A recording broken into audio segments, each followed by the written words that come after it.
you've been following my videos on YouTube, probably you remember that video about getting access to the Excel content using Power Automate. I clearly mentioned that you cannot get directly to the datasheet unless you have a table. So basically, you can go to a table and get access to the content inside an Excel file. I haven't changed my mind. That's the same story. But today, I want to show you if the content is not inside the table, how you can go inside Excel file and create your own table around that content, and then you can go back to the same video and get access to the content inside the table. Let's start and see how we can do it. Let's see what I've prepared for you. I actually created one Excel table called sampleexcelfile.xlsx. It's a local copy on my computer hard drive. This Excel file has 3 sheets. One is products, the other one is staff, and the other one is playground that I just put some dummy values there. Now, what I have is something that looks like a table, but it is not a table. So basically, if you want to refer to this content from inside Microsoft Power Automate, we are doomed unless we actually convert it to a table. Let me put it this way. If I select this one here and I say format as table and I pick one of these formats, it doesn't really matter, and I say my table has headers, I click OK, I have a table. And this table is called table 1, although I can change the name. But if I upload this file to SharePoint or OneDrive, Power Automate can actually get the reference to this table. But without creating this table, there is no way I can refer to. So what I'm trying to do today is coming to this Excel sheet, referring to this area, and converting it to a table. Then later on, you can continue with the other video that I showed you how to get access to the content of the table in an Excel sheet. So in this video, we want to pick a certain area in Excel sheet, and from inside Microsoft Flow, we want to convert it to a table. Let's see how we can do it. Inside SharePoint, I have a site called Flow Course. Inside Flow Course, I have Documents Library, and inside Documents, I created a folder called Excel Demo. And this is a local file that I have here, so let me just drag and drop this file inside SharePoint. You can do the same thing with OneDrive. They both work equally well. And let me just open it and show you what we have here. So we have products sheet with product ID, product name, category, unit price, and quantity, which is just a range. It's not a table. Staff, same thing. Playground does not even have headers. Perfect. So let me close this and get back to Power Automate and see how we can do that. Just like before, we go to flow.microsoft.com. I click on Create. And I want to take the easiest path, which is Instant Flow, and I want to create it by manually pushing the button. So I give it a name as Create Table in Excel. And I click on Create. So by pushing a button, I want to create a table inside Microsoft Excel, which is basically this one. Let's decide which data range we want to convert to table. For this one, I want to pick the Staff tab, and I want to select this range and convert it to table. Good enough? Let's do it. By the way, keep in mind, this is my local copy at the moment that I'm referring to. So I go back to my flow, and then I click on New Step. Under Excel Online, I can go for table. So one of the items that I have is Create Table. So if I click on Create Table, This one gives me the chance to create table. So the location, I pick up the website that I have. If I find it here, perfect. If this is the first time you're getting there, click on this, enter custom value, and enter the URL of the website. Let's do it just like that. So I go back to my SharePoint site, pick up the URL of the site. Make sure you get the site URL, not the entire URL. Specific SharePoint connectors are smart to trim it automatically. Excel components are not yet. So if I come back here, I can paste the URL here. And if I click on the document library, now I can pick up the document library that I have the folder there. Now I have to refer to the file. So I click on the picker. It was under Excel demo, if you remember. Click, and the file was sample Excel file. Let me get back here. Sample Excel file is my file in the Excel demo folder. Perfect. Now we need to get into table range. Remember, inside Microsoft Excel, I select this range and then I say format as table. If you have to do something like that, so basically we need to refer to this range.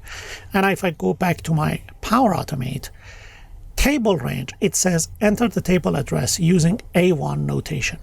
I'm not sure how familiar you are with A1 notation, but let's have a quick review on it.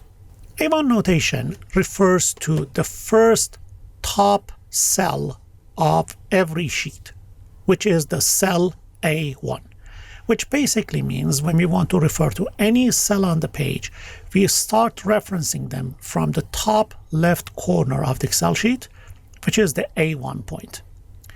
In this method, every cell is referred to by the column and row. Column is an alphabetic character and row is a number. So basically the top left cell is going to be called A1, the same way this cell here is going to be called E6. But we apparently need more than selecting one cell. When we want to build a table, we are referring to a range of cells. And to do that, we basically look into something like this. If you have ever worked with something like sum, you see that we refer to a range of values by calling the first cell colon second cell. This way, we can refer to a range of cells in Excel sheet. And now let's take it one step further, which is referring to a cell or a range of cells in a different sheet. So in this case, we refer to the sheet first, we put exclamation mark, and then we put the range with the A1 notation. So this one refers to a cell exactly the same way we can put a range here, right in front of this. Good enough? Now let's get back and actually do it. So here we want to refer to something in the worksheet staff. So let me start by typing staff, exclamation mark, and the range that I want to refer to. And this range starts from A1, which shows you the A1 here. So I put A1 colon. The last cell that we have is going to be D11. So let me write D11 and we're good to go. Of course, here we have to specify a name for the table. And this name can be my staff table. Now, if your table has columns, you don't need to put anything here. By default, it assumes the first row in the table or in the range selected is actually the column name. If not, you can specify the names here. Even here that we have some values here, you can put the values for the column names, and these values will overwrite the values that you have here as the header. So basically, if you leave this one blank, inside Excel sheet, you keep the first row as the column names. If you put anything here, it will overwrite the first row. Clear? Okay. Let me just save it and see what happens. Now I can test it. Save and test. I click on continue and run flow done. Sometimes it takes a while to complete. So good enough. We are done, successfully done. So this is a very nice one. Before I get to the flow and validate it, I can click on create table. And if I scroll down, you will see it gives you the output of the same table. So basically properties are first name, age, last name, position. So basically you get the whole schema as the return value, which is fantastic. I really don't want to get into the details, but if you get into the flow expressions, you will see how to work with this. Doesn't matter at the moment. Let's go back to SharePoint and see what has happened to our table. So let me go back here. This is the table that I was supposed to work with. Let me open it. And if I go to staff, I see a table here. Fantastic. So we successfully created the table. The rest is just easy. Refer to this table in the next action and read the data. Now I want to show you another example, which is playground. Inside the playground, I have another range of content, but we don't have header. So let's create a table that surrounds this area. I go back to my flow. I click on edit. I don't need to delete it. I really don't want to add another action here because if I run this one for the second time, it creates a table that already exists in the range that is already a table, which is an error. I don't want to do that. I just change the range to something else. And this range, this time, instead of staff, it's going to be playground. So I pick this playground name using Avon notation, exclamation mark. Now I need to pick the range. This is a little bit tricky. Actually, this is not my range. My range requires another row on the top, which is going to act as the header. So basically, my range starts from one cell above the first top left cell of this range, which is going to be B3. So I go with B3, colon, and the last cell is going to be D6. D6, and I give it another name, and I call it funny data.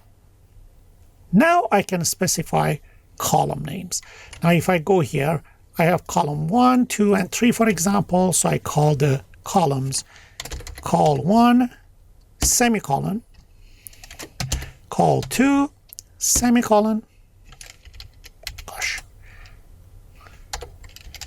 and column 3, and I'm done. I click on save, and let's run it again. Test, save and test, and I click on run flow, done, successfully completed. Let's get back here, and you see this one is converted to a table and the column names are specified. So easy, wasn't it? Thank you for watching. I hope you enjoyed this video. If you did, don't forget to drop me one of those. And stay tuned. Next video is coming soon, and I also have another course under development that is also coming soon. I cannot tell you a specific time, but that's on the way. So till then, don't forget to subscribe so you can get the latest updates. Thank you for watching.